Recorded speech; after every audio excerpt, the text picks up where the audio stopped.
Very excited to share the team. I'm obviously more of a Supercoach person, but we saw in Supercoach last year that the fantasy tactics sort of took over with more trades that we have over there. So third year playing fantasy. I think first year we did 700th, around there. Last year we did 305th, so hopefully we can go better this year. I think last year probably my best pick was Rosie. I got led in early, so those were two pretty big moves for the back half of the year. But yeah, it didn't start very well last year. I started both Took and Steel, which was a big mistake. They were priced at 120 and both of them dropped by 10 points. So it's an interesting one. I'm not sure I've learned my lesson from that, but we'll try and explain and whatnot. But yeah, we'll start from the defense straight into it. Also, if you're interested in fantasy chat in Discord, we have a fantasy section in Fantasy Take TV's Discord. You can check that out in the link below. So I think we've got almost 2,500 members in there. Obviously more Supercoach, but there is a bit of fantasy talk in there. My D1 is Doherty. And Doc's an interesting one because initially, obviously paying for Steel and Took last year, I'm a bit hesitant to pay top dollar. But it does feel like the gap between him and the next best is still going to be there. I mean, he can rack up and get those +6s like no other in defense, it seems. So I think he's in. VC option. I think Carlton play a lot of early games, which is good. And yeah, he might just be hard to reach for the entire year. So I do expect him to drop money. Of course, he could drop below 900, but at the same time, I think the challenge we face with the defense is, I think a lot of the rookies are a little bit dodgy for job security and scoring output. And then a lot of the other, it feels like a lot of the other, the 800, 900k defenders and whatnot, they're probably going to drop a similar amount to Doherty. So the logic is, unless you believe in someone with upside like Andy McGrath, I think the go is Doherty. So he's D1. D2 is Dawson. So it does feel like I'm spending a little bit too much here, but it's just how the structure works out with the midfield that I've set up. So I needed another premium here. I don't feel comfortable fielding a 200k rookie at the moment, but that could change depending on how things go in the early rounds.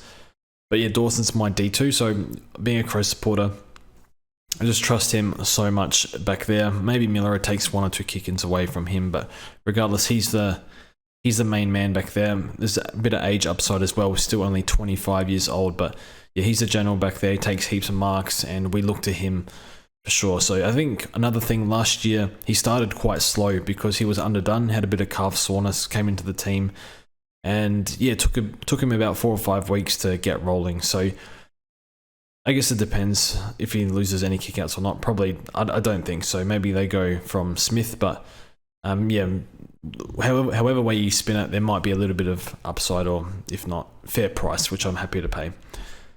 The next player I have, I believe it's Jaden Hunt. No, it's Elliot Yeo. Hunt is next. A few West Coast players back here. So I think Yo, highly owned.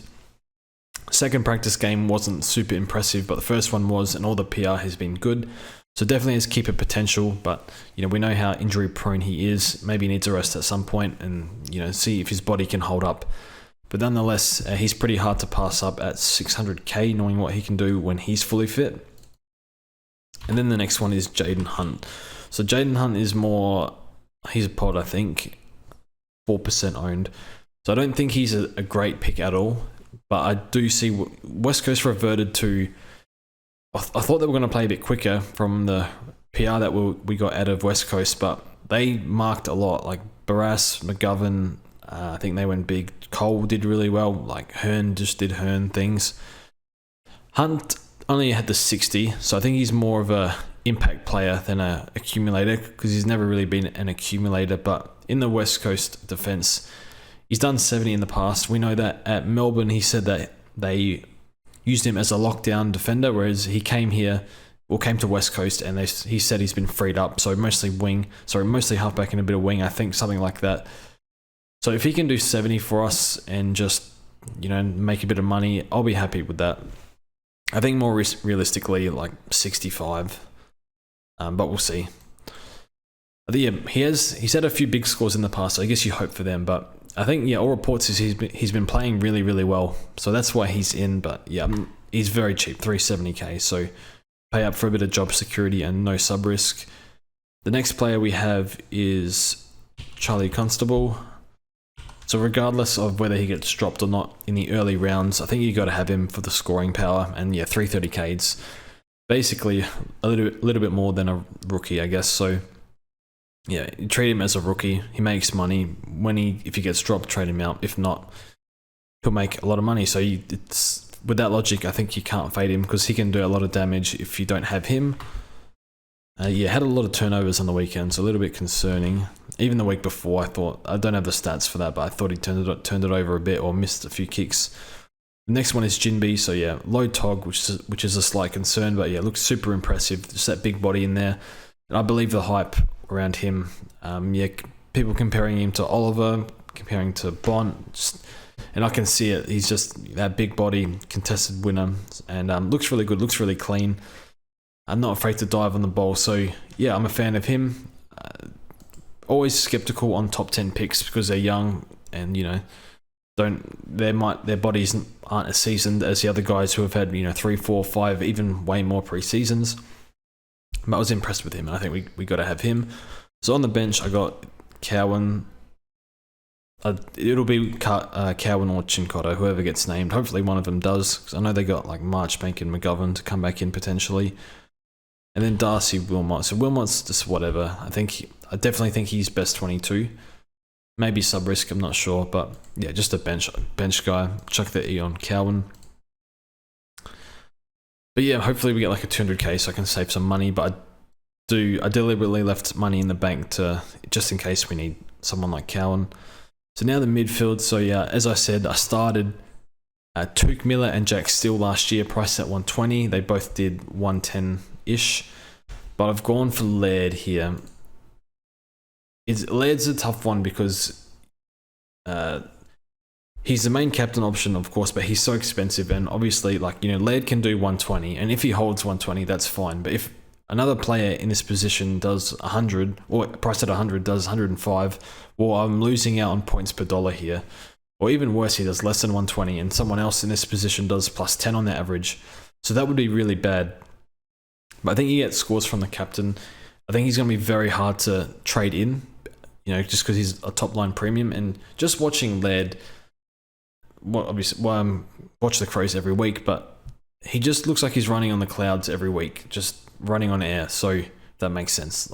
He just so fit, running on top of the ground. I think that's the saying I was supposed to say. But yeah, he just looks so fit, runs out every game well, just looks amazing, tackles, just racks it up, no problem. And I think a major thing is he's still got the midfield to himself.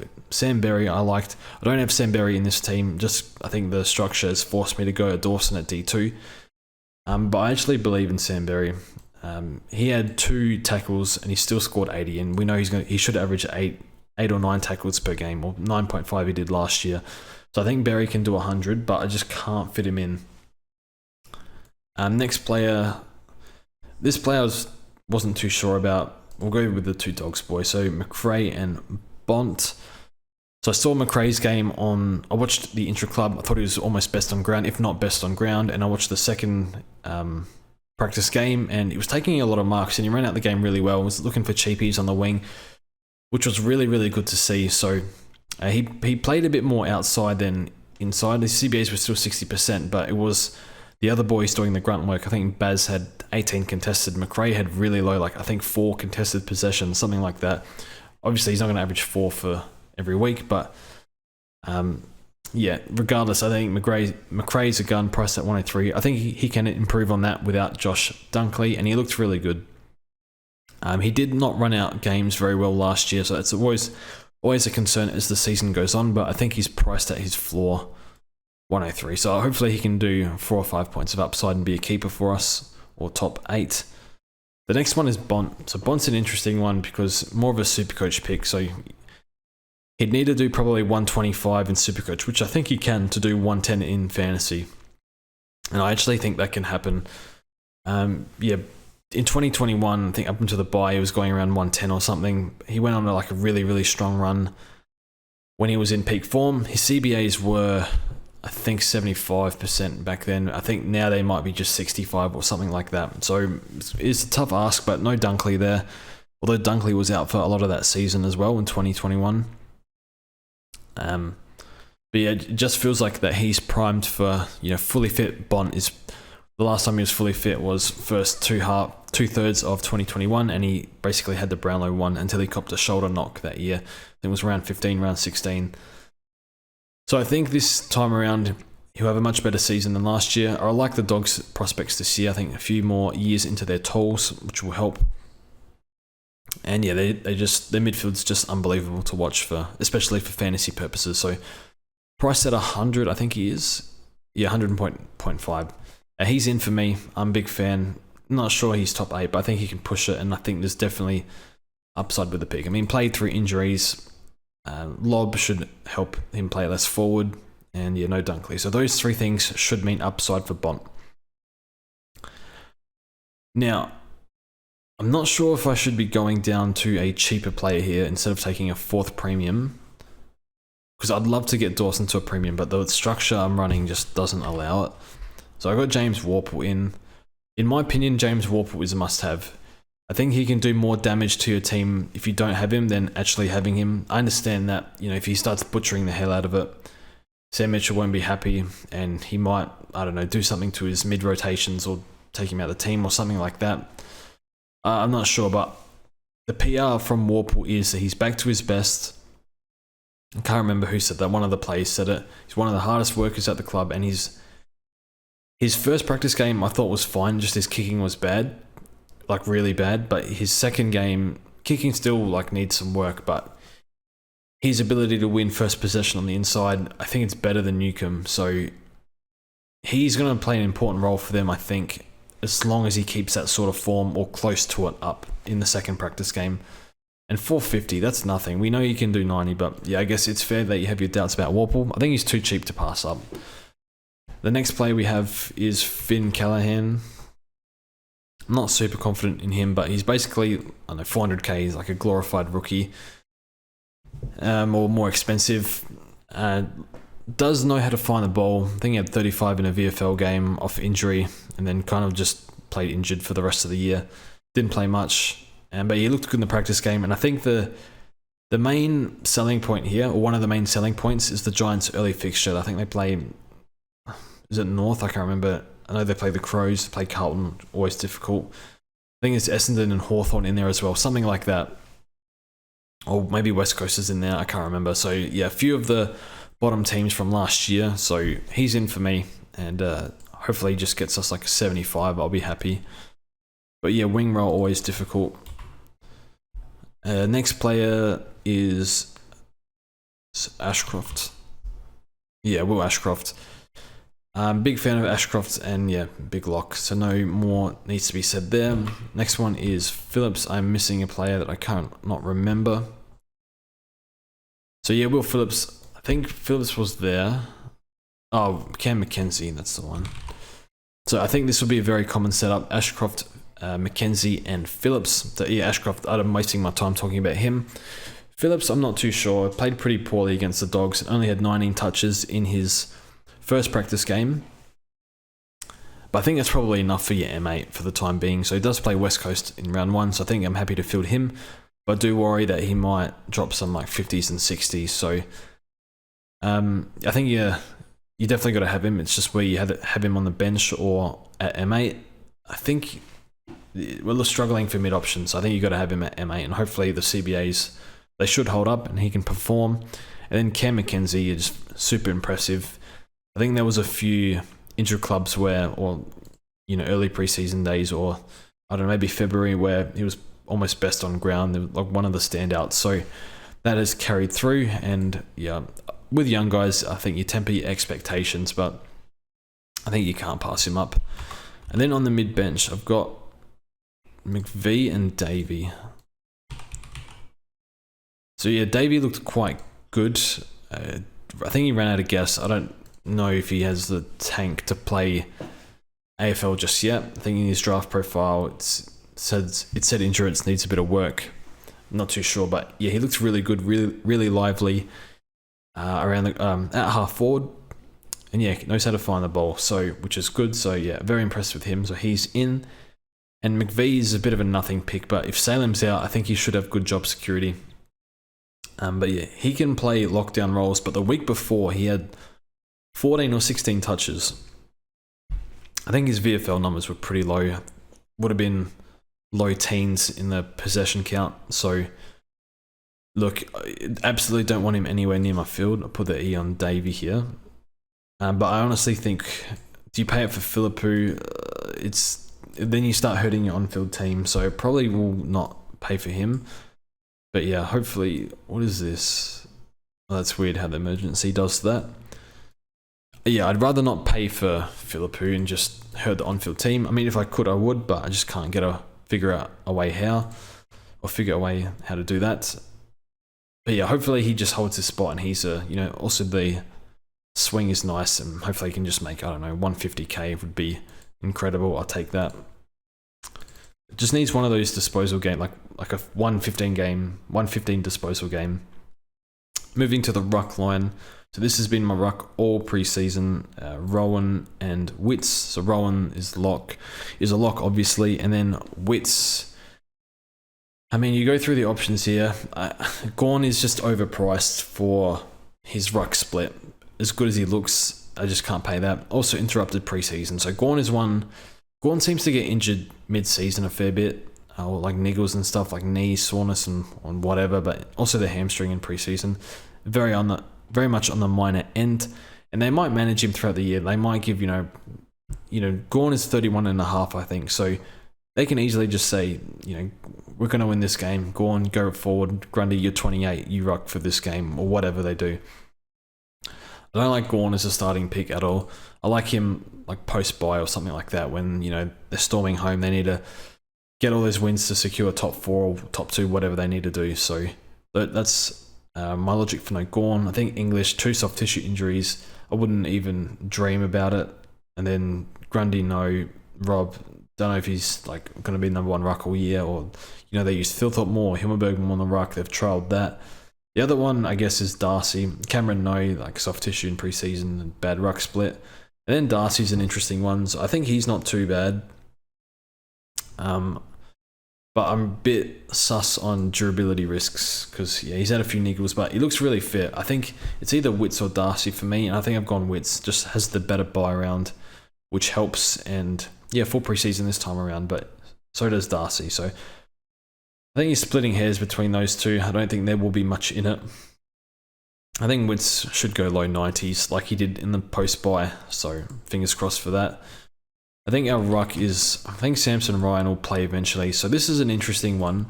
Do you go for your loophole here, or do you go for a player who you think will play early? So I think Samson Ryan will play at some point. So I think we'll go him. So we like save a trade instead of trading out our loop or whatever. Just bring in Ryan. Oh, do you just go the loop? Because I think people were saying you need to get points on the field. That's what the game is about. And that's what a loophole gets you, but I guess you sacrifice maybe cash gen or a trade afterwards. So that's an interesting one. Plays first, which really sucks, but what's his ownership? 22. It looks like most people are going with him for their R3. That's something I'll try and listen to what other AFL fantasy experts are doing there. But yeah, the forward line is, I think, pretty simple for me. So it's been the same 3. Dunkley, Taranto, Rosie. Again, all the CBAs should go up this year. I think Dunkley's probably your second VC to Laird if you don't have him. If not, he's probably your first captain. So he's a lock.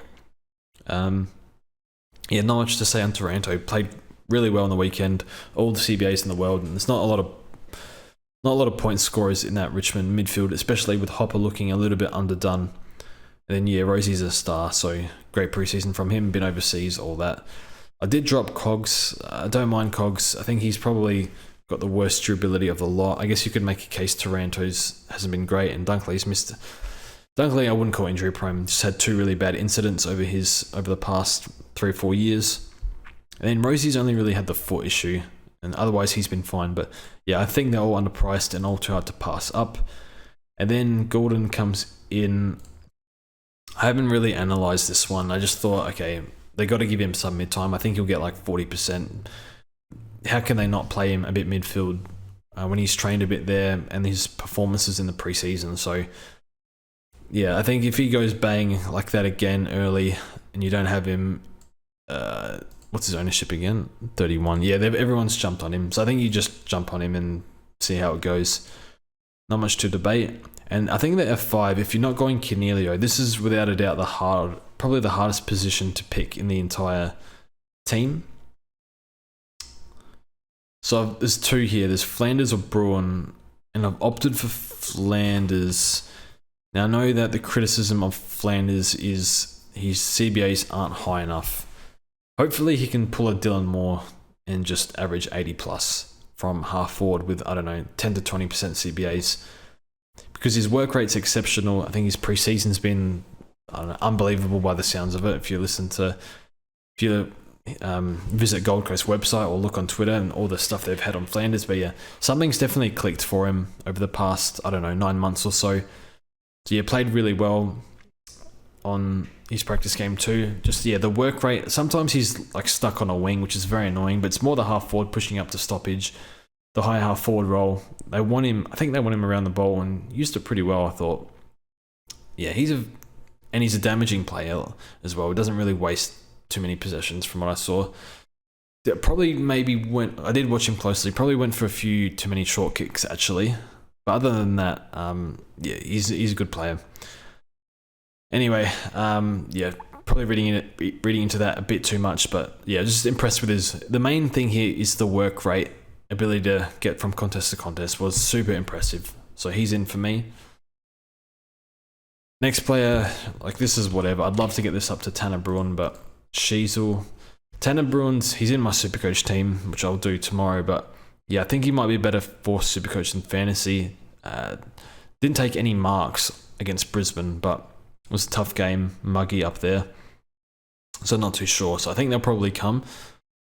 But yeah, I think Tanner's good for like an 80 or so, and I think Flanders as well. Maybe Flanders a little bit more seasoned body than Bruin, so less injury prone as well. So I've opted for Flanders, but I'm not sure. I'd love both, but I think you don't have to pick either. It's a weird spot because I don't want to field a rookie, but I'm finding it hard to find 400k to get up to Cogs. And then on our bench, I think Pedler and Green are pretty simple, straightforward ones. Both should play. Both have looked good in pre-season. Then your last one, I think I've got Chandler here, but I think it might be Sturt, one of the two. Hopefully we get somebody. I've got 8k in the bank. Can downgrade Cowan. Maybe we get Chincotta or something and no Cowan, or like Chesser. I don't love Chesser. I thought he looked off the pace pretty badly, but he's missed a lot of footy, so you can forgive that. So that's how we're lining up this year. Let me know what you think and what you're doing. Players that I would like, I've considered Josh Kelly, but I just can't do it. With durability in fantasy, what I've found is in Supercoach, you can kind of boost out of trouble when you have durability issues. Like for example, like I had to trade out English last year, but on around 6 or 7, whenever it was, and you know, I wanted to upgrade, get more rookies off the field, but I couldn't because I'd used 2 trades, one to fix English and one to do whatever. Couldn't really upgrade, didn't have the money. In Supercoach, you can boost, so you can still continue your upgrades, albeit it's a little bit harder because you're down a trade, you're using 2 instead of 3. But yeah, you can kind of cover your ass a bit in Supercoach with the boosts early when you get injuries. But in fantasy, you're just straight up behind in upgrades and you're an extra rookie on the field against everyone else. So I think that's the logic behind why I think English is a horrific pick. And I'd be shocked to see, what's his ownership? It's also why I'm a bit nervous on Jelly. 24%. So yeah, it's not my type of pick, but you know, he has the upside, so I kind of get it. Actually, I don't get it. I think the durability risk is too high. But that is me. So that's how we're going to line up this year. I've changed my Supercoach team a lot the past few days, but this fantasy team has stayed the same. But yeah, I guess McGrath could be one that I'm half interested in just because he showed a good mark game. You know, looking for those marks in the practice game, but not too sure. Don't know what Essendon are doing, but yeah. Anyway, that's the team. Let me know what you think. Let me know what picks you like, and that's it. So thanks for watching, and we'll see you guys in the next one.